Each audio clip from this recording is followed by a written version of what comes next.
എനിക്ക് ഇന്ന് നിങ്ങളാണ് എൻ്റെ അതിഥി എന്ന് പറഞ്ഞപ്പോൾ ഞാൻ ആദ്യം അതിശയിച്ചു പോയെന്താ അറിയോ, ഞാൻ കാണുന്ന രാജേന്ദ്രൻ എന്ന് പറയുന്ന വ്യക്തി എപ്പോഴും ഒരു ഗൗരവക്കാരനാണ്. സ്റ്റുഡിയോയിലൊക്കെ ഞാൻ കാണുമ്പോഴേ ചിരിക്കില്ല. അപ്പം ഞാൻ വിചാരിക്കും ചിരിക്കാൻ അറിഞ്ഞൂടെ ഈ മനുഷ്യന്. ഞാനത് അഭിനയിക്കുന്ന റോളുകളെല്ലാം കോമഡി റോളുകളാണ്. പക്ഷെ അത് പലപ്പോഴും ഞാൻ ശ്രദ്ധിച്ചിട്ടുണ്ട്, ഇത് എന്തിനായിരുന്നു ഇത്ര ഗൗരവം കാണിച്ച് നടന്നിരുന്നത് എന്ന്. ഇന്നാണ് ഞാൻ ശരിക്കും ചിരിക്കുന്ന കാണുന്ന കേട്ടോ. ചിരിച്ചാ നല്ല സുന്ദരനാണ്, പക്ഷെ എന്തുകൊണ്ട് ചിരിക്കുന്നില്ല? എന്തുകൊണ്ടാണോ ചിരിച്ചാൽ ആണിന്റെ വില പോകുന്ന ഒരു അതുകൊണ്ടല്ല. I have got some friends. അതിപ്പോ ഞാൻ ഒരു പിന്തിരിപ്പൻ എന്ന് എന്നെ പറയരുത്. കാരണം എനിക്കിപ്പോൾ രാഷ്ട്രീയത്തിലായാലും ഈ സാംസ്കാരിക രംഗത്തായാലും മറ്റ് കാർഷിക രംഗത്തിലായാലും ഇഷ്ടം പോലെ ഇപ്പോൾ ഈ കുറേ നാളുകൾക്കായിട്ട് ഞാൻ പല മേഖലയിൽ ഇപ്പം നാടകത്തിലായാലും കണ്ടമാന സുഹൃത്തുക്കളുണ്ട്. പക്ഷെ അവരിൽ നിന്നെല്ലാം ഞാൻ വളരെയധികം ഇങ്ങനെ സെലക്ട് ചെയ്ത് ഇങ്ങനെ എടുക്കും ആളുകൾ. ഇപ്പം എൻ്റെ നാട്ടിലുള്ള കുറേ വിരലിലെണ്ണാവുന്ന എൻ്റെ വളരെ മുമ്പ്, അത് സ്കൂൾ കാലഘട്ടത്തിൽ തൊട്ടേ എൻ്റെ കൂടെ ഉണ്ടായിരുന്ന സുഹൃത്തുക്കൾ തന്നെയാണ് എൻ്റെ ഇപ്പോഴും എൻ്റെ സുഹൃത്തുക്കൾ. 2 മാസം മുമ്പ് സിലോണിലേക്ക് ഞങ്ങൾ ഒരു യാത്ര പോയി. സന്ധ്യയൊന്നും ഉണ്ടായിരുന്നില്ല. ഞങ്ങൾ സിലോണിലെ ഈ പ്രഭാകരൻ അവിടെ ഇതായ സ്ഥലങ്ങളും അങ്ങനെ വളരെ സെൻസിറ്റീവായ സ്ഥലങ്ങളിലെല്ലാം യാത്ര ചെയ്തു. ഏകദേശം 10-16 ദിവസത്തോളം. എൻ്റെ ജീവിതത്തിൽ ഞങ്ങൾ വീണ്ടും ഒരു 25-30 വർഷം പിന്നോക്ക് ശരിക്കും പോയി എല്ലാ കാര്യങ്ങളിലും. മീൻസ് ആ തമാശ പറയുന്ന കാര്യങ്ങളാൽ ഞാൻ സന്ധ്യയെ മറന്നു, എൻ്റെ മകനെ മറന്നു, എൻ്റെ ഇവിടുത്തെ നാടിനെ മറന്നു. അതുകൊണ്ട് ചേട്ടന് ഹാപ്പിയായി എന്നെ മറന്നത്. അല്ല, അങ്ങനെയല്ല പറയുന്നത്. നമ്മളൊക്കെ അങ്ങനെ ഒരു ഡിറ്റാച്ച്മെന്റ് നമുക്ക് വരും ചില കാര്യങ്ങളിൽ. ചേട്ടൻ ഈ പ്രോഗ്രാമിന്റെ പേര് മനസ്സിലൊരു മഴവില്ലെന്നല്ലേ? അപ്പൊ ചേട്ടൻ പറയാം, മഴവില്ല നിന്നെ പറ്റി ഓർക്കുമ്പോ എന്റെ മനസ്സിൽ കാർമേഘം ഉരുണ്ടു. അപ്പൊ ഞാൻ എന്നിട്ട് ആലോചിച്ചു, ഈ ചിരിക്കാത്തൊരു മനുഷ്യൻ എങ്ങനെ പ്രണയിച്ചു, അല്ലെങ്കിൽ ഇങ്ങനെ ഒരു മനുഷ്യനോട് എങ്ങനെ ഒരു സ്ത്രീക്ക് പ്രണയം തോന്നി എന്നെനിക്ക് ഒരു അത് കാരണം ഇതിപ്പോ പിരിപൂർണമായി ഒരു പ്രണയമായിരുന്നു എന്ന് പ്രണയം എന്ന് പറയാം. എങ്കിൽ തന്നെ സന്ധ്യ പിടിച്ചോളൂ. പ്രണയം ഉണ്ടായിരുന്നു ചേട്ടൻ പറഞ്ഞിരുന്നത്. കത്തയച്ചിട്ടില്ലേ? കത്തുകളൊക്കെ അയച്ചിട്ടുണ്ട്. അപ്പൊ കത്തയക്കുന്ന നമ്മൾ വെറുതെ പെണ്ണുങ്ങൾക്കൊക്കെ കത്തയക്കും? വളരെ ആ കാര്യത്തിലൊക്കെ ഭയങ്കര മടിയാണ്. കത്തയക്കുക, ഒരുപാട് സംസാരിക്കുക, ഇതൊക്കെ പുള്ളിയുടെ ജീവിതത്തിൽ വളരെ കുറവാണ്. പുള്ളി ഞങ്ങൾ തമ്മിൽ ഇഷ്ടമായിരുന്നപ്പോ തന്നെ ശരിക്കും പറഞ്ഞാൽ 1 വർഷം ഞങ്ങൾ തമ്മിൽ ഞാൻ കോളേജിൽ പഠിക്കാൻ ചെന്നപ്പോൾ. എങ്ങനെ പരിചയപ്പെടുന്നത്? ഞാൻ ഡിഗ്രിക്ക് കാലിക്കറ്റ് യൂണിവേഴ്സിറ്റി സ്കൂൾ ഓഫ് ഡ്രാമയിൽ ചെന്ന് ചേർന്നല്ലോ. അപ്പോൾ ഞങ്ങളെ പഠിപ്പിക്കാൻ വന്ന ഒരു മാഷ് ചേട്ടൻ്റെ കൂടെ നാഷണൽ സ്കൂൾ ഓഫ് ഡ്രാമയിൽ പഠിച്ചതാണ്. അപ്പം അദ്ദേഹത്തെ കാണാൻ വേണ്ടി വന്നു. പിന്നെ വിന്ധ്യൻ ചേട്ടൻ്റെ കൂടെ പഠിച്ചിരുന്ന ആളാണ്. വിന്ധ്യൻ വീണ്ടും നാടകം പഠിക്കാൻ ഞങ്ങളോട് വന്ന് ജോയിൻ ചെയ്തു. അപ്പോൾ വിന്ധ്യനെയും കാണാം. അങ്ങനെ ചേട്ടൻ വന്ന് ജസ്റ്റ് കണ്ടു. അപ്പോൾ ചേട്ടൻ അറിയാം ഞാൻ അവിടെ പഠിക്കുന്നുണ്ടെന്നുള്ളതൊക്കെ ചേട്ടൻ അറിയായിരുന്നു. അപ്പോൾ വിന്ധ്യൻ ഇങ്ങനെ പരിചയപ്പെടുത്തി, ഇത് രാജേന്ദ്രൻ. അപ്പോൾ ചേട്ടൻ ഗ്രീഷ്മം എന്ന് പറഞ്ഞ ഫിലിമൊക്കെ പ്രൊഡ്യൂസ് ചെയ്തിട്ട് അതിൽ നായകനായിട്ടൊക്കെ അഭിനയിച്ച ഗ്ലാമറിൽ നിൽക്കുകയായിരുന്നു. പ്രൊഡ്യൂസർ. ചേട്ടൻ പഠിച്ചു വന്ന ഉടനെ 22ാമത്തെ വയസ്സിൽ ചേട്ടൻ പ്രൊഡ്യൂസ് ചെയ്തതാണ് സിനിമ. അതിൽ നായകനായിരുന്നു. അപ്പോൾ ആ ഒരു ഗ്ലാമറൊക്കെ ആൾക്കുണ്ടായിരുന്നു. അപ്പം നമ്മൾ സ്വാഭാവികമായിട്ടും സിനിമയിലെ നായകനാണല്ലോ എന്ന് വിചാരിച്ചിട്ട് അന്ന് പറഞ്ഞു. അപ്പം വിന്ധ്യൻ പറഞ്ഞു, ഇതറിയില്ലേ സന്ധ്യ എന്ന് പറഞ്ഞപ്പോൾ ചേട്ടൻ ഇങ്ങനെ കാണിച്ചു. അപ്പം ഞാൻ വിചാരിച്ചത് എന്താ ഈ മനുഷ്യൻ ജീവിതത്തിൽ ആദ്യമായിട്ട് ഒരാൾ നമ്മൾ പരിചയപ്പെടുമ്പോൾ ഇങ്ങനെ അവജ്ഞയോടുകൂടി. പക്ഷെ ഇന്ന് വരെ ഈ നിമിഷം വരെ ചേട്ടൻ എന്താ അങ്ങനെ കാണിച്ചത്? ശ്രദ്ധിച്ചുകൊണ്ട് ശ്രദ്ധയില്ലായ്മ കാണിച്ചു തന്നാൽ എനിക്ക് അതെല്ലാ സ്ത്രീകളോടും അങ്ങനെയാണെന്ന് ഞാൻ സ്റ്റുഡിയോയിൽ വെച്ച് കണ്ടിട്ടുള്ളപ്പോ നമ്മൾ കാണുമ്പോ നമ്മൾ തിരശ്ശീലയിൽ കാണുന്ന ഒരു വ്യക്തിയാണല്ലോ. അപ്പൊ നമ്മള് ഇങ്ങനെ ചിരിക്കില്ല. അത് ചേട്ടൻ വല്ലതും മനസ്സ് വേറെ ചിന്തിക്കും. ഒരുപാട് കംപ്ലൈന്റ് വന്നിട്ടുണ്ട്. എന്റെ അച്ഛൻ്റെ അമ്മമാരൊക്കെ എന്ന് പറഞ്ഞാൽ പെട്ടെന്ന് അടുത്തൂടെ ഒന്നും മൈൻഡ് ചെയ്തില്ലെങ്കിൽ അപ്പൊ അവര് പിണങ്ങും. അങ്ങനത്തെ ആൾക്കാരാ, ഭയങ്കര മുൻഷുണ്ടിക്കാരൊക്കെ. അവരൊക്കെ ഒന്നും പറയും, അവൻ മരുമോൻ മൈൻഡ് ചെയ്തില്ല എന്ന് പറയും. മുമ്പിൽ കൂടെ ചേട്ടൻ വല്ലതും ചിന്തിച്ചിട്ട് അവന് ചേട്ടാ. അതിന് വേറെ കാരണമുണ്ട്. ഒന്നാമത് അവര് പറയുന്നത് എനിക്കും മനസ്സിലാവില്ല, ഞാൻ പറയുന്നത് അവർക്കും മനസ്സിലാവില്ല. എൻ്റെ ഒറിജിനൽ തൃശ്ശൂർ ഭാഷയിൽ ഫാസ്റ്റ് ആയിട്ട് പറഞ്ഞു കഴിഞ്ഞാൽ അവർക്ക് ഒന്നും മനസ്സിലാവില്ല. പക്ഷെ രാജേന്ദ്രൻ അങ്ങനെ തൃശ്ശൂർ ഭാഷ കൺട്രോൾഡ് ആയത് തന്നെ. ഞാൻ തൃശ്ശൂർക്ക് ഞാൻ അരൂർ പാലം കഴിഞ്ഞു കഴിഞ്ഞാൽ എൻ്റെ ഒറിജിനൽ ഭാഷയായി. കൊല്ലത്തെത്തുമ്പോ ഭാഷ മാറും. ഞാൻ പിന്നെ കൺട്രോൾ ജീവിച്ചുകൊണ്ട് ആദ്യമൊക്കെ ചേട്ടൻ എന്തെങ്കിലും പറയുമ്പോൾ അമ്മ ഓടിയെന്ന് പറയും. അമ്മ ശരിക്കും തലകുലി കേട്ടിക്ക് പോരും. എന്നിട്ട് അകത്ത് വന്നിട്ട് പറയും, ഇടി ഏതാണ്ടൊക്കെ പറഞ്ഞ് ചെന്ന് ചോദിക്കുക എന്താ വേണ്ടേന്ന്. എന്തെങ്കിലും വേണമെന്ന് പറയുന്നത് അമ്മയ്ക്ക് മനസ്സിലായില്ല. അമ്മ വേഗം തലകുലിക്ക് ഓടി അങ്ങത്ത് വരും. എന്നിട്ട് പറയും മനസ്സിലായില്ലേ എന്താ പറഞ്ഞു. എന്നിട്ട് അദ്ദേഹം എന്തായാലും മൈൻഡ് ചെയ്തില്ല. പിന്നെ അത് കഴിഞ്ഞ് പോയി കഴിഞ്ഞപ്പോൾ ഞാൻ എൻ്റെ കൂട്ടുകാരി പറഞ്ഞ് അഹങ്കാരി എന്ന് പറഞ്ഞു. അവള് പറഞ്ഞു അഹങ്കാരി, അയാളെന്താ സിനിമാ നടനായതുകൊണ്ടാണ് നമ്മളെ പരിചയപ്പെടുത്തിയപ്പോൾ ഇങ്ങനെ കാണിച്ചത്, വൃത്തികെട്ടവരെന്നൊക്കെ പറഞ്ഞു. അപ്പോഴും എൻ്റെ മനസ്സിനകത്ത് അതൊരു ഇൻസൾട്ടായിട്ട് എൻ്റെ മനസ്സിൽ കിടന്നിരുന്നു. പിന്നെ ഒരാഴ്ച കഴിഞ്ഞപ്പോൾ ചേട്ടൻ്റെ ഒരു കത്ത് വരികയായിരുന്നു, നിങ്ങളെപ്പോലെ ഒരാൾ പഠിക്കാൻ വന്നതിൽ വളരെ സന്തോഷമുണ്ട്, ഇപ്പം ഞങ്ങൾ നിങ്ങളെ ഡിസ്റ്റർബ് ചെയ്തില്ല. വളരെ ഔദ്യോഗികമായൊരു കത്ത്. അത് കഴിഞ്ഞാൽ ഞങ്ങൾ നിങ്ങളെ പറ്റിയിട്ട് ചിന്തിക്കും, നിങ്ങളെപ്പറ്റി കൂടുതൽ ഞങ്ങൾ ചിന്തിക്കുന്നതായിരിക്കും എന്നൊക്കെ പറഞ്ഞിട്ട് താഴെ NB നിട്ടിട്ട് നിങ്ങൾ കാണാൻ സുന്ദരിയാണ്. അപ്പൊ ആബ്സെന്റ് മൈൻഡഡ് ഒന്നും അല്ല കേട്ടോ, നമുക്ക് തോന്നുകയാണ് എല്ലാം. ഞാൻ ആ കത്ത് അങ്ങനെ വെച്ചാൽ ഞാൻ വിചാരിച്ചു ഇയാൾ ഈ കാണിച്ചതിന് ഇതിന് മറുപടി അർഹിക്കുന്നില്ല. അപ്പോൾ സ്വാഭാവികമായിട്ടും നമ്മുടെ ആ പ്രായത്തിൽ ആ ഒരു കത്ത് നമുക്കൊരു കോംപ്ലിമെൻ്റ് ആണ്, നമ്മളൊരു സുന്ദരിയാണെന്നൊക്കെ പറഞ്ഞിട്ടൊരു കത്ത്, ഒരു വരിയേ ഉള്ളെങ്കിലും ആ കത്ത് ഞാൻ മടക്കി സൂക്ഷിച്ചു വെച്ച് ഞാൻ അതിന് മറുപടി അയച്ചേ ഇല്ല. 3 വർഷം ഞാൻ ഡിഗ്രി കംപ്ലീറ്റ് ചെയ്യുന്നവരെ ഇദ്ദേഹം എന്നെ ശല്യം ചെയ്യില്ല. ഞങ്ങൾ കണ്ടിട്ടുമില്ല, അദ്ദേഹം അവിടെ വന്നിട്ടുമില്ല, ഞാൻ അന്വേഷിച്ചിട്ടുമില്ല, ഇദ്ദേഹം അന്വേഷിച്ചിട്ടില്ല. ഡിഗ്രി കംപ്ലീറ്റ് ചെയ്ത് വീട്ടിൽ വന്നപ്പോഴത്തേക്ക് വീട്ടിൽ കല്യാണാലോചനകളൊക്കെ. അപ്പോൾ എനിക്ക് റഷ്യയിൽ പോയിട്ട് നാടകം കൂടുതൽ പഠിക്കണം എന്നുള്ളൊരാഗ്രഹം ഉണ്ടായിരുന്നു. അപ്പോൾ അവിടെ 5 വർഷമാണ് കോഴ്സ്. അപ്പോൾ 5 വർഷം എന്ന് പറയുമ്പോൾ ഒരു പെൺകുട്ടിയെ സംബന്ധിച്ച് അതൊരു ബുദ്ധിമുട്ടുള്ള ടൈമാണ്, കല്യാണപ്രായമായി. അപ്പം അച്ഛൻ പറഞ്ഞു കല്യാണം കഴിച്ചിട്ട് ഭർത്താവിന് ഇഷ്ടമുണ്ടെങ്കിൽ എന്താണെന്ന് വെച്ച് ചെയ്തു, ഇപ്പോൾ കല്യാണം കഴിക്കണം എന്ന് പറഞ്ഞു. അപ്പോൾ ഒരു പ്രൊപ്പോസൽ ചെയ്താണ്ട് വന്ന് അങ്ങോട്ട് കുറച്ചൊരു ഫിലിമിലുള്ള ക്യാമറാമാനാണ്, പേരൊന്നും ഞാൻ പറയില്ല. അപ്പോൾ അതെല്ലാം വീട്ടിലെല്ലാം ഓക്കെ. അപ്പോൾ മുകേഷ് ചേട്ടനും ഭയങ്കര സന്തോഷം. അപ്പോൾ പുള്ളി ഇങ്ങനെ സിനിമയിൽ ഇങ്ങനെ കയറാനായിട്ടൊക്കെ നിൽക്കിയതല്ല. അപ്പോൾ പുള്ളിക്ക് ഭയങ്കര ഹാപ്പി, സിനിമയിലെ ക്യാമറാമാനാണ് അളിയൻ എന്നൊക്കെ പറയാമല്ലോ എന്നൊക്കെ പറഞ്ഞിട്ട്. അപ്പോൾ ഞാൻ ഈ പഴയ ഇതിങ്ങനെ എടുത്തപ്പോൾ ഈ കത്തിനെ കാണുകയാണ്. അപ്പോൾ ഞാൻ ഈ കത്തിന് ഞാൻ മറുപടി അയച്ചില്ലല്ലോ, 3 വർഷങ്ങൾക്ക് ശേഷം. അപ്പോൾ ഈ കത്തിന് ഞാൻ മറുപടി അയച്ചു. പഠിത്തമൊക്കെ കഴിഞ്ഞു, പക്ഷേ നിങ്ങൾ വിചാരിച്ച കണക്ക് അങ്ങനെ ഞാൻ ഫിലിമിലോട്ടോ നാടകത്തിലോട്ടോ ഒന്നും എൻട്രി ചെയ്യുന്നില്ല. വിവാഹ ആലോചനയാണ് വീട്ടിൽ. അപ്പോൾ വിവാഹ ജീവിതത്തിലാണ് പോകുന്നത്. അപ്പം എൻ്റെ എല്ലാ കലാപ്രവർത്തനങ്ങളും ചിലപ്പോൾ നിന്നുപോയി. അതൊക്കെ കത്തെഴുതി കഴിഞ്ഞിട്ട് പിന്നെ ഒരു ഫോൺ കോൾ വരിക, ഞാൻ രാജേന്ദ്രനാണ്, കൊല്ലത്തുനിന്നാണ് വിളിക്കുന്നതെന്ന് പറഞ്ഞു. അപ്പം ഞാൻ വിചാരിച്ച KP രാജേന്ദ്രനാണ്. അപ്പോൾ അത് നമ്മൾ ഭയങ്കര ഫാമിലി ഫ്രണ്ട്സൊക്കെ.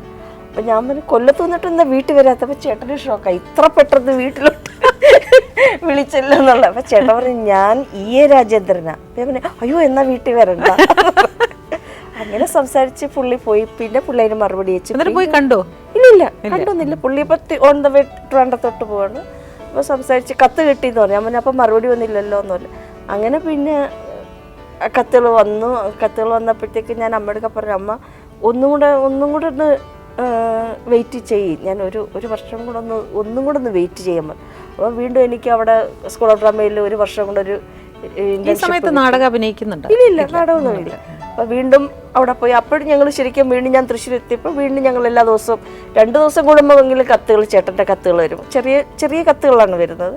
അപ്പം നല്ല എനിക്കും തോന്നി കുറച്ചും കൂടെ നമ്മൾ കെയർ ആയിട്ട് ഒക്കെ നോക്കുന്ന ഒരാളാണെന്നുള്ളത്. ഒരു മെച്യൂരിറ്റി ഉണ്ട്. നമ്മുടെ പ്രായം അങ്ങനെ ഒരു ഓടിച്ചാടി നടക്കാൻ പുള്ളിക്ക് നല്ല പക്വതയുണ്ടായിരുന്നു എല്ലാ കാര്യങ്ങൾക്കും. അപ്പോൾ എൻ്റെ കൂട്ടുകാരി പറയും നിങ്ങൾ എന്നെ കാണാൻ വന്നാലും ഇദ്ദേഹം ഒന്നും സംസാരിക്കില്ല, ഇദ്ദേഹം ആ സൈഡിൽ ഇരിക്കും, ഞാൻ ഈ സൈഡിൽ. അപ്പോൾ കൂട്ടുകാരികൾ പറയും നിങ്ങൾ പ്രേമം എന്ന് പറയുന്നത് നിങ്ങളൊന്നും സംസാരിക്കുന്നില്ലല്ലോ, 1 മണിക്കൂറോ 2 മണിക്കൂറോ ഇങ്ങനെ ഇരിക്കും, അദ്ദേഹം കാറിക്കാൻ പോയി, ഞാൻ തിരിച്ച് കോളേജിലോട്ട് കയറും. പറയും ഇതെന്താ ഇങ്ങനെ? ഞാൻ പറഞ്ഞു വളരെ കുറച്ച് സംസാരിക്കാറുള്ളൂ, പക്ഷേ സംസാരിക്കുന്ന കാര്യങ്ങളൊക്കെ എനിക്ക് അദ്ദേഹം വളരെ ലവിങ് ആണെന്ന് എനിക്ക് അദ്ദേഹം തന്നെ തോന്നി. എനിക്ക് പറ്റിയ ഒരാളാണെന്നുള്ള അത് ഇപ്പോഴായാലും നമ്മുടെ ജീവിതത്തിൽ എന്തെങ്കിലും വഴക്കും പ്രശ്നങ്ങളൊക്കെ ഉണ്ടെങ്കിൽ പോലും അതൊക്കെ പെട്ടെന്ന് സോൾവ് ചെയ്ത് പോവും. അതിങ്ങനെ ക്ഷമിച്ചും നമ്മളെ അങ്ങോട്ടും ഇങ്ങോട്ടും. വീട്ടുകാർ സമ്മതിച്ചോ വിവാഹം? വീട്ടുകാരെന്ന് വെച്ചാൽ ചേട്ടൻ പിന്നെ എല്ലാ കാര്യങ്ങളും ചേട്ടൻ മാന്യമായിരുന്നു. ഞങ്ങളെ ഡാൻസ് പഠിപ്പിച്ചിരുന്നത് തൃശ്ശൂർ ചേട്ടൻ്റെ വീടിൻ്റെ അടുത്തുള്ള മാഷാണ്. അപ്പം ചേട്ടൻ മാഷാണിങ്ങനെ വരുന്നത് ചേട്ടൻ പറയും. മാഷിൻ്റെ അടുക്കെ ചെന്ന് മാന്യമായി പ്രപ്പോസൽ വന്നു. ചേട്ടൻ്റെ വീട്ടിൽ പക്ഷേ എതിർപ്പായിരുന്നു. ഈ പറഞ്ഞ കണക്ക് ഒരു പാലം ഇങ്ങോട്ട് ഇവര് തൃശ്ശൂർക്കാർ കടക്കില്ലല്ലോ. തെക്കുന്ന് കല്യാണം കഴിക്കില്ല. അപ്പൊ ഇത് എന്തായിരുന്നു അതിന്റെ കാരണം? ഇപ്പൊ മനസ്സിലായി. കുറച്ച് അന്ന് താമസിച്ചു പോയി അല്ലേ? എനിക്ക് ഡൗട്ട് ഉണ്ടായിരുന്നു. ഇപ്പൊ ഓരോ ഇതാണ് ദിവസം എപ്പോഴും പറയണത്, പ്രായമായവര് പറയണത്. അനുഭവം ഓരോ ദിവസം കഴിയുന്നതോടും അത് മനസ്സിലായിക്കൊണ്ടിരിക്കുകയാണ്. ചേട്ടൻ്റെ അമ്മയ്ക്കൊക്കെ ഭയങ്കര പേടിയായിരുന്നു. എന്നാൽ ചേട്ടൻ കല്യാണം കഴിച്ച ചേർത്തല, അവർ ചേർത്തല വരെ വന്നു. പക്ഷെ ചേർത്തലയും കണ്ട് നിങ്ങൾ കൊല്ലം വരെ എത്തി അനിയൻ എന്നുള്ളതിൽ പിന്നെയും ഡെവലപ്പ് ചെയ്യുമെന്ന് വിചാരിച്ചിട്ടുണ്ടായിരുന്നില്ല. എന്തായാലും പിന്നെ ചേട്ടൻ എന്നൊരു സ്റ്റേണായിട്ട് വീട്ടിൽ പറഞ്ഞു എന്നാ പറയുന്നത്. സദ്യ അല്ലാതെ വേറെ ആരെയും കല്യാണം കഴിക്കില്ല എന്ന് ചേട്ടൻ സ്റ്റേണായിട്ട് പറഞ്ഞപ്പോൾ പിന്നെ അമ്മയുടെ വളരെ പെറ്റായിരുന്നു ഇയാൾ. അപ്പോൾ പിന്നെ അമ്മ മകൻ്റെ ഇഷ്ടമുള്ളതൊന്നും അമ്മ എതിര് പറയില്ല. അപ്പം അമ്മയുടെ വാക്കിൽ എല്ലാവരും അവിടെ മതിക്കുകയും. പിന്നെ എൻ്റെ അമ്മാവന്മാർ എന്ന് പറയുന്നത് വളരെ പുരോഗമന ചിന്താഗതിയുള്ള ആളുകളാണ്. കാരണം ഇപ്പോൾ അവിടെ പഴയ കാലത്ത് AKG EMS അവരൊക്കെ അവിടെ വീട്ടിൽ വന്ന് സ്ഥിരം അങ്ങനെ വന്ന് പോകുന്ന ഒരു ഇതാണ്. അപ്പം അതുകൊണ്ട് എൻ്റെ ഇളയ മാമൻ പിന്നെ അതുമാതിരിയുള്ള നമ്മുടെ മാമന്മാരൊക്കെ പക്ഷെ എൻ്റെ വീട്ടിൽ അറിയേയില്ലായിരുന്നു. എൻ്റെ വീട്ടിൽ ഇങ്ങനെ ഒരു പ്രേമം ഉണ്ടെന്നേ അറിയത്. കാരണം മാന്യമായി പ്രൊപ്പോസൽ വന്നു. അപ്പം ഇല്ല മറ്റേതും ഇതും കൂടെ വെച്ചിട്ടാണ് നിർത്തില്ല. മറ്റേത് ഏതാണ്ട് ഓക്കെ ഇരിക്കുന്നൊരു കേസുണ്ട്. അപ്പം മുകേഷ് ചേട്ടൻ പറഞ്ഞു മറ്റേ ക്യാമറമാൻ ഇത് പ്രൊഡ്യൂസർ. പിന്നെ അതുപോലെ എൻ്റെ വേറെ മാമനുടെ ജയദേവൻ എന്ന് പറയുന്നൊരു മാമനുണ്ട്. അദ്ദേഹം സന്ധ്യയുടെ അച്ഛൻ്റെ വളരെ ആരാധകനും ഒക്കെ സ്ട്രോങ് ആയിട്ട് പറഞ്ഞു. അപ്പോൾ വീട്ടില് അപ്പോൾ അമ്മ പറഞ്ഞു, അമ്മ പെണ്ണ് കാണാൻ ഇവർ വന്നു. പെണ്ണ് കാണാൻ വന്നപ്പോൾ അമ്മയ്ക്ക് ഇദ്ദേഹത്തിനെ കണ്ട ഭയങ്കര ഇഷ്ടമായി. അമ്മ പറഞ്ഞു രാജകുമാരനെ പോലെ എൻ്റെ മോളുടെ പയ്യൻ. അപ്പോൾ എല്ലാവരും ഇരിക്കുക. അപ്പം ഇവരെ മാമന്മാർ പറഞ്ഞു അപ്പം നമുക്കിതങ്ങ് ഡേറ്റ് അങ്ങ് ഫിക്സ് ചെയ്യാം. ഫസ്റ്റ് ഡേ അവർ ആദ്യം വന്നതേ ഉള്ളൂ വീട്ടിൽ. അപ്പോൾ നമ്മൾ ഡേറ്റ് അങ്ങ് ഫിക്സ് ചെയ്യാമെന്ന് പറഞ്ഞു. അപ്പം അച്ഛൻ പറഞ്ഞു അതെങ്ങനെ ഡേറ്റ് ഫിക്സ് ചെയ്യുന്നത്? എൻ്റെ ആൾക്കാർക്ക് അങ്ങോട്ട് വന്ന് കാണണ്ടേ, എന്നിട്ടല്ലേ ഇത് ഫിക്സ് ചെയ്യാൻ പറ്റൂ. അവർക്കും കൂടെ സമ്മതമാകണ്ടേന്ന് പറഞ്ഞു. അപ്പം ചേട്ടൻ്റെ ഒരു മാമൻ പറഞ്ഞു നമ്മുടെ സമ്മതമല്ല, അവർ രണ്ടുപേരും സമ്മതമാണ്. അപ്പം അച്ഛനത് ഷോക്കായിരുന്നു. അതിനു മുമ്പൊക്കെ എല്ലാവരും എൻ്റെ കസിൻസൊക്കെ പറയും അവൾ എന്തായാലും തൃശ്ശൂരൊക്കെ പഠിച്ചിട്ട് അവൾ മാന്യമായിട്ട് തിരിച്ചു വന്നു, നമ്മൾ ഒരു ഇതിലും വീണില്ലല്ലോ എന്നൊക്കെ പറഞ്ഞു. ഞാൻ പറയും അത് ഒന്നിലും വീണില്ല അതൊക്കെ പറഞ്ഞു. അങ്ങനെ ഈ ചേട്ടൻ്റെ ആ മാമൻ അതങ്ങോട്ട് പൊട്ടിച്ചു. അപ്പോൾ ഉടനെ അകത്ത് എൻ്റെ ഒരു മാമൻ കൂട്ടി വന്നിട്ട് പറഞ്ഞു എടി നീ തൃശ്ശൂർ പോയിട്ട് പ്രേമിച്ചു കൊണ്ടുവന്ന ആളായില്ലേ. അപ്പം ഞാൻ അങ്ങനൊന്നുമില്ല, ചെറിയ തരത്തിലൊക്കെ ഉള്ളതൊക്കെ പറഞ്ഞു. അങ്ങനെ ഇങ്ങനെ നോക്കുന്നേ കഥ പറയുമ്പോ എന്താണ് കാര്യം? എന്താ ഇങ്ങനെ ഒരു വല്ലാത്ത നോട്ടം? പിന്നെ എല്ലാവർക്കും ചേട്ടനെ കണ്ടപ്പോൾ എല്ലാവർക്കും ചേട്ടൻ്റെ വീട് കാര്യങ്ങളൊക്കെ എല്ലാവർക്കും ഇഷ്ടം. ചേട്ടൻ്റെ അമ്മയ്ക്ക് ഒരുപാട് ഇഷ്ടമായിരുന്നു. സന്ധ്യ പറഞ്ഞു സന്ധ്യക്ക് ഇഷ്ടപ്പെടാനുണ്ടായ കാരണങ്ങളൊക്കെ എന്തൊക്കെയാന്ന് ഇങ്ങനെ കുറെ നിരത്തി. അത്രയ്ക്ക് ഇഷ്ടം തോന്നാനുള്ള ഒരു പ്ലസ് പോയിന്റ്സ് എന്തായിരുന്നു? 2-3 കാര്യങ്ങൾ ഇതിലുണ്ട്. കണ്ടോ ആണുങ്ങളുടെ ഒരു സ്വഭാവമാണ് അതങ്ങോട്ട് പറഞ്ഞ ഇനി ഇത് ജീവിതത്തിൽ. കാരണം ഒന്ന് എന്ന് പറയുന്നത് ഇപ്പോൾ ഈ അന്നത്തെ കാലത്ത് എൻ്റെ പോലെ ഞാൻ തുറന്നു പറയണ്ട, ബിക്കോസ് എനിക്ക് സന്ധ്യ ഇഷ്ടമായിരുന്നു. അത് ഒരു കാര്യം, അത് ഒരുപാട് മാറ്റി വെക്കാം. എനിക്ക് ഈ നാടകരംഗത്ത് കൂടുതൽ പ്രവർത്തിക്കണം എന്നുള്ളൊരു ആഗ്രഹം ഉണ്ടായിരുന്നു, ഇതിൻ്റെ ഉള്ളിലുണ്ടായിരുന്നു. അപ്പം അതിന് ഈ സന്ധ്യയായിട്ട് എനിക്ക് പരിചയപ്പെട്ടതുകൊണ്ടും പിന്നെ ഇദ്ദേഹം ഓ മാധവൻ എന്ന് പറയുന്നത് ശരിക്കും പറഞ്ഞാൽ നമ്മുടെ സാംസ്കാരിക രംഗത്തെ ഒരു അധികായം തന്നെയാണല്ലോ ഇപ്പോഴും ആണ്. അപ്പം അദ്ദേഹത്തിൻ്റെ നാടകങ്ങളെല്ലാം ആ കാലത്തെ അതിമനോഹരമായ നാടകങ്ങളായിരുന്നു. ഏറ്റവും നല്ല നടൻ എന്നതിനേക്കാൾ ഉപരിയായി ഞാൻ ഇപ്പോഴും വിശ്വസിക്കുന്നത് ഏറ്റവും വലിയ സംഘാടകനായിരുന്നു അദ്ദേഹം. അതായത് കാളിദാസ കലാകേന്ദ്രനും പിന്നെ അവസാനം ഞങ്ങൾ രണ്ടുപേരെയും ഏൽപ്പിച്ചു. കാരണം അദ്ദേഹത്തിന് കുറച്ചൊരു പ്രായത്തിൻ്റെ ഇതും ഏകദേശം നാടക ട്രൂപ്പ് പൂട്ടാം എന്നുള്ളൊരു കണ്ടീഷൻ വരും. പൂട്ടി എന്ന് തന്നെ പറയാൻ തോന്നുന്നു. നാടക ട്രൂപ്പ് പൂട്ടി എന്നിട്ട് പിന്നെ അപ്പം ഞങ്ങൾക്ക് തോന്നുകയാണ് ഇത് എന്താണ് സന്ധ്യ ഇഷ്ടപ്പെടാൻ അത് പറയൂ. അല്ല അപ്പൊ എനിക്ക് പറഞ്ഞു വന്നപ്പോ തോന്നുന്നു അച്ഛനോടുള്ള ബഹുമാനം കൊണ്ടാണോ സന്ധ്യ അത് പിന്നെ ഇത് അതായത് എനിക്കിങ്ങനെ വളരെ ഈ പ്ലെയിൻ ആയിട്ടുള്ള അങ്ങനത്തെ ഒരു ഇപ്പം കുട്ടികൾ ഇഷ്ടമല്ല. കാരണം പ്ലെയിൻ ആയിട്ട് പറഞ്ഞാൽ ഒരു ക്ലീഷ ടൈപ്പ് പെണ്ണുങ്ങളുണ്ടല്ലോ, ഇങ്ങനെ അധികാരത്ത് വന്നു കഴിഞ്ഞാൽ കാല് തൊട്ട് കഴിക്കുക. പിന്നെ മറ്റേ മുടിയിൽ മറ്റേ എന്താണ് മറ്റേ തുളസി കതിരല്ല, എന്നാ തുണി ചുറ്റിയിട്ട് ഇങ്ങനെ വരും കുളിച്ചിട്ട്. എന്ത് ഇപ്പൊ സിനിമയിലും സീരിയലിലും മാത്രമല്ലോ, ജീവിതത്തിൽ അങ്ങനെ ആ ഒരു ഞാൻ വളരെ ഇൻഫോർമൽ ആയിട്ടുള്ള മനുഷ്യനാണ് ഞാൻ. പിന്നെ വളരെയധികം കാര്യങ്ങൾക്ക് സീരിയസ്നെസ് അത്ര കൊടുക്കാത്ത, ചെറിയ കാര്യങ്ങൾക്ക് കൊടുക്കാത്ത ഒരാളാണ് ഞാൻ. നേരെ വെച്ച് വലിയൊരു കാര്യം എനിക്ക് നേടണം, അത് ചെയ്യണം എന്ന് തോന്നിക്കഴിഞ്ഞാൽ ഞാനത് എന്ത് റിസ്ക് എടുത്തും അത് ഐ വിൽ ഡു ദാറ്റ്. അതുകൊണ്ടാണ് ഞാൻ പല മേഖലയിൽ പ്രവർത്തിച്ചുകൊണ്ടാണ് ഒരു മേഖലയിലും പരിപൂർണമായിട്ട് എനിക്കത് ഇത് ചെയ്യാൻ പറ്റാതിരുന്നത്. ഇപ്പം എൻ്റെ പോലെ ശരിക്കും പറഞ്ഞാൽ ഈ എല്ലാ മേഖലയിലും പ്രവർത്തിക്കുന്ന ഒരാൾ ഉണ്ടാവില്ല. ഇപ്പം ഞാൻ സിനിമയിൽ പ്രവർത്തിക്കുന്നുണ്ട്, സീരിയലിൽ പ്രവർത്തിക്കുന്നുണ്ട്, നാടകത്തിൽ പ്രവർത്തിക്കുന്നുണ്ട്, ഒരു പരിധിവരെ രാഷ്ട്രീയത്തിലുണ്ട്, പിന്നെ കാർഷിക രംഗത്ത് പ്രവർത്തിക്കുന്നുണ്ട്. അപ്പോൾ ഇതെല്ലാം കൂടി പ്രവർത്തിക്കുന്ന ഒരാൾ ചിലപ്പോൾ വളരെ കുറവായിരിക്കും. അപ്പോൾ അങ്ങനത്തെയുള്ള ഈ വട്ടുകൾക്കും ഇതിനൊക്കെ കൂടെ നിൽക്കാവുന്ന ചെറിയൊരു വട്ടുള്ള ഒരാൾ തന്നെ വേണം എന്നുള്ള വളരെ ഇതാണ്. അതിനെ യോജിക്കുന്ന ഒരാൾക്കും ഒരു അംഗീകരിച്ചു തരുന്ന ഒരാള് ഉണ്ടായിരിക്കണം എന്നുള്ളത് കൊണ്ടാണ്. റൊമാൻറ്റിക് ആണോ ചേട്ടൻ? ഇപ്പം ഒന്നുമില്ല അങ്ങനെ റൊമാൻറ്റിക്. പണ്ട് റൊമാൻറ്റിക്. ആ സമയത്ത് നമുക്ക് നമ്മൾ ആഗ്രഹിക്കുന്ന തരത്തില് ചേട്ടൻ സ്നേഹമായിട്ടൊക്കെ സംസാരിക്കും, ആരും ഇല്ലെങ്കിലൊക്കെ.